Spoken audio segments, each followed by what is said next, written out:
जिस कश्मीर को खून से सींचा वो कश्मीर हमारा है, वो सारे का सारा है, वो सारे का सारा है, वो कश्मीर हमारा है, वो कश्मीर हमारा है, वो कश्मीर हमारा है, वो कश्मीर हमारा है, वो कश्मीर हमारा है, वो कश्मीर हमारा है। सर आज बैठक की गई है और कश्मीरी पंडित को नहीं बुलाया गया, क्या करें?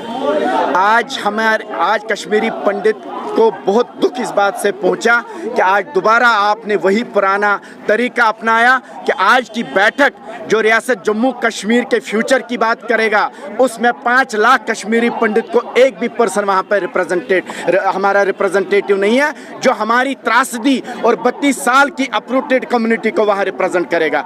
जितने भी पॉलिटिकल पार्टीज आज की मीटिंग में दिल्ली में बैठे हैं वो एक भी पार्टी कश्मीरी पंडित को रिप्रेजेंट नहीं कर रहा है और ना ही हमें आज मोदी जी ने ये मौका दिया कि आज हम अपनी कम से कम 32 साल के बाद अपने अंदर की त्रासदी उन सब पॉलिटिकल पार्टीज के सामने रखे जो हमारी मास एक्सोडस के रिस्पॉन्सिबल है। लिहाजा हम चाहते हैं जब तक कश्मीरी पंडित इसको पॉलिटिकली एम्पावर नहीं करेंगे, पार्लियामेंट में 2 सीटें और असेंबली में 4 सीटें जब तक आप हमारे लिए रिजर्व नहीं करेंगे, जब तक कि कश्मीर में हमारे श्राइन्स को आप एक बोर्ड गठित नहीं करेंगे, तब तक कोई भी बातचीत कश्मीरी पंडित को एक्सेप्ट नहीं है। और अगर हमें कोई एक चीज़ एक्सेप्ट नहीं है उसका मतलब है कि आपने कोर स्टेक होल्डर कम्युनिटी को नज़रअंदाज किया और ये बहुत दुख की बात है।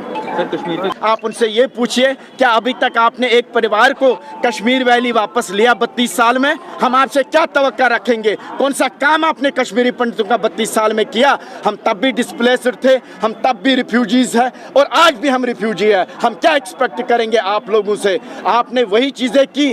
धारा 370 और 35A के बाद हमारी एक्सपेक्टेशन बढ़ गई थी, लेकिन आज हमें दोबारा सोचना पड़ रहा है कि ये सरकार भी वही करने जा रही है जो पिछले सरकारों ने करते आए हैं।